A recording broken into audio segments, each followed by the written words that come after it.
Chapter 9, Plug and Chug.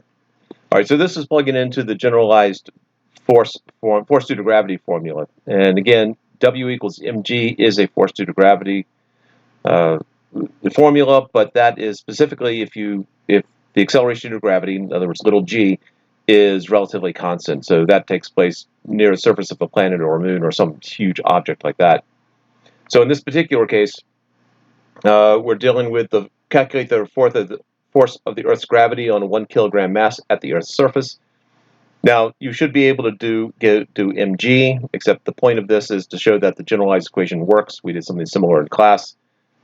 But remember that big G, the gravitational constant, is 6.674 something times 10 to the negative 11th Newton meter squared per kilogram squared. Those are the SI units. And mass 1 would be mass of the Earth, or one of the masses is the mass of the Earth, the other mass is the 1 kilogram.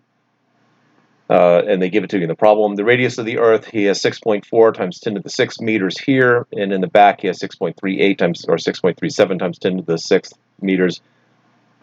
You should get somewhere around 9.8 newtons. The biggest trick, please make sure you know how to do this problem. This is not necessarily a hint for the quiz, but you're going to have some sort of, one of these problems is going to be on the quiz, and you need to be able to use your calculator to be able to get this.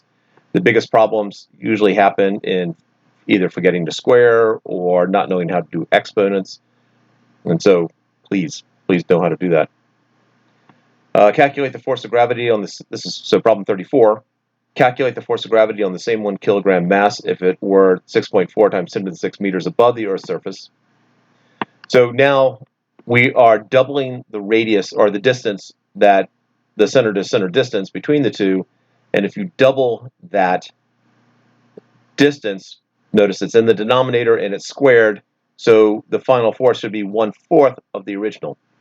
You can go through the calculator and do the whole plugging in capital G and mass 1, mass 2 over the distance squared, or recognize that if you double the distance, then the denominator becomes 4 times what it was, because you squared that too. And so you end up with 1/4, since you're dividing by 4, same as multiplying by 1/4. Number 36, calculate the force of gravity that the Earth and Sun exert on each other. And this is one we actually did in class, so there's not a whole lot to say here, so check your notes.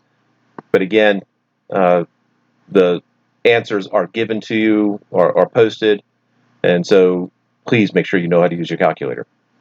And that's it for the plug and chug.